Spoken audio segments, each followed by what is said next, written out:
Hello everyone, Alex Kim here.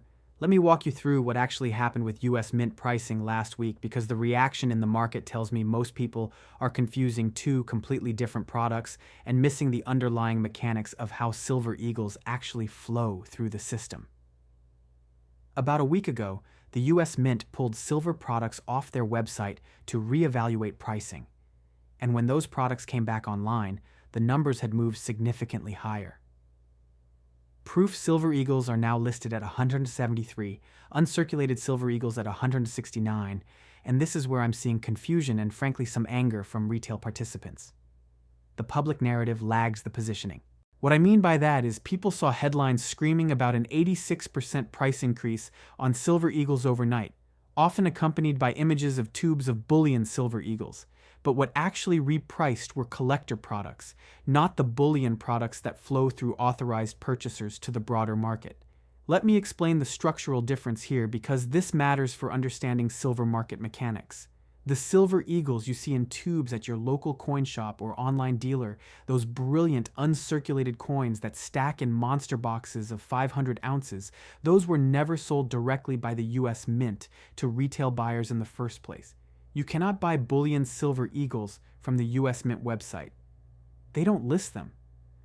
The Mint produces these coins and sells them exclusively to a very small group of authorized purchasers. In the United States, there are currently only about a dozen entities with this status.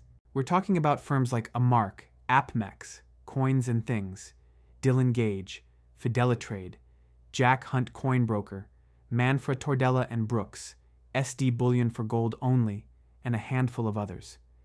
In Europe, there's exactly one authorized purchaser. This is not a retail story. These authorized purchasers face minimum order requirements of 25,000 ounces per transaction, which translates to 50 monster boxes at once. The pricing they receive from the Mint is LBMA silver spot price plus $3.05 per ounce. With spot around $93 as I'm recording this, that means authorized purchasers are paying roughly $96 per ounce for bullion silver eagles. These coins then move from authorized purchasers to wholesalers, and from wholesalers to retail dealers, and finally to individual buyers.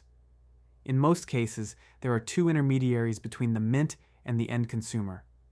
None of these intermediaries are paying $173 for a 1-ounce silver eagle. They're not paying $3,500 for a tube.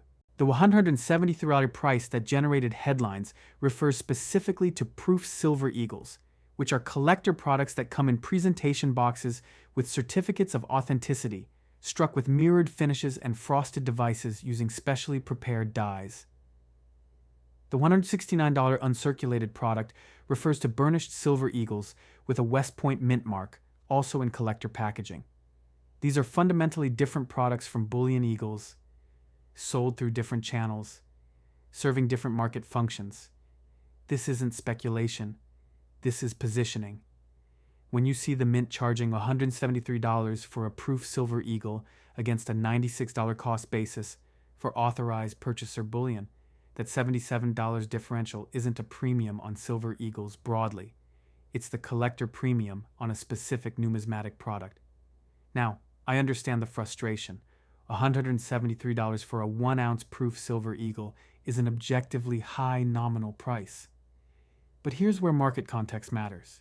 If we look at this on a percentage basis relative to spot price, the current pricing is actually less aggressive than historical precedent. Back in October 2020, the Mint was charging $73 for proof silver eagles when spot was trading at $24.39. That's almost 3 times spot price. If we apply that same ratio today with spot around 93, proof eagles would be priced at $279. The current $173 price represents roughly 1.86 times spot, which is actually a lower multiple than we saw during previous pricing cycles. Going back even further, in March 2019, the Mint was charging $64.50 for proof eagles when spot was only $15. The nominal premium today is the highest ever in dollar terms, but the percentage premium relative to spot is actually more compressed than it was during those earlier periods. Watch the flow, not the headlines. The real question for anyone analyzing silver markets is not what the mint charges for collector proofs. The real question is, what's happening in the bullion flow from authorized purchasers through the wholesale system to retail buyers? That's where supply stress would show up. That's where positioning matters. The proof and uncirculated products are collector items with limited mintages and presentation packaging. People don't stack proof eagles in tubes. They buy one as a collector piece. The bullion market operates on completely different mechanics. Silver doesn't move first, stress does.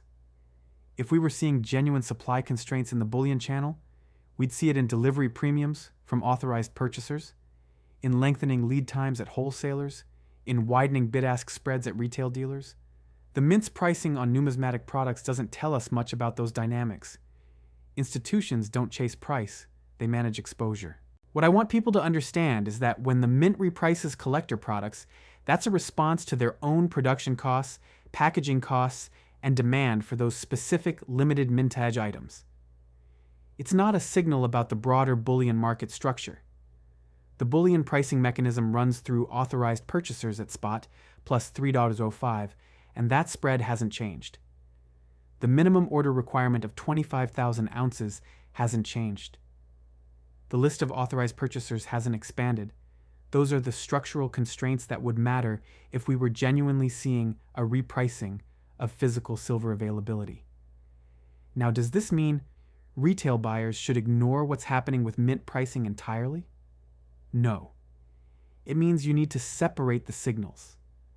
Collector product pricing reflects collector market dynamics. Bullion product flow reflects physical market stress or the absence of it.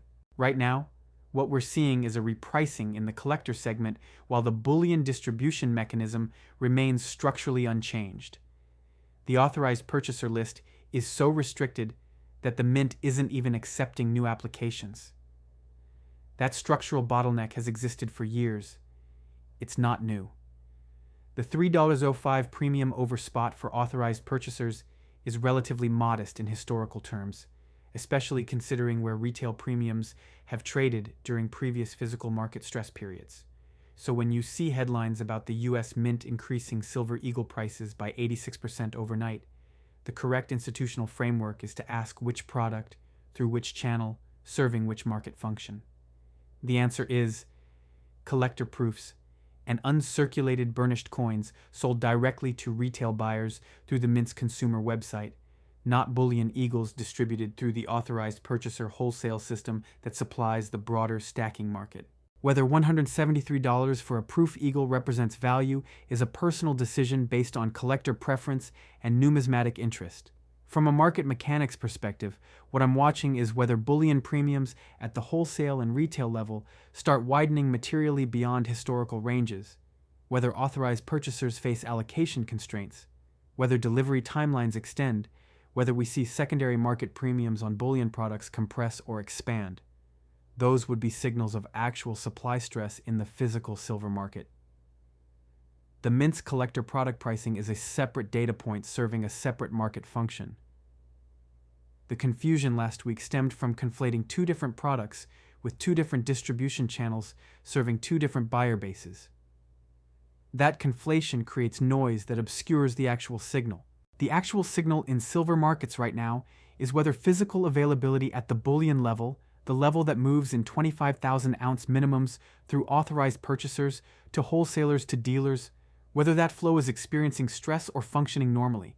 Based on the pricing mechanism that's still in place, that flow appears structurally unchanged, even as collector products reprice higher in nominal terms while actually compressing in percentage terms relative to spot compared to historical precedent. So that's the breakdown. The US Mint didn't reprice the bullion silver eagles that most people stack.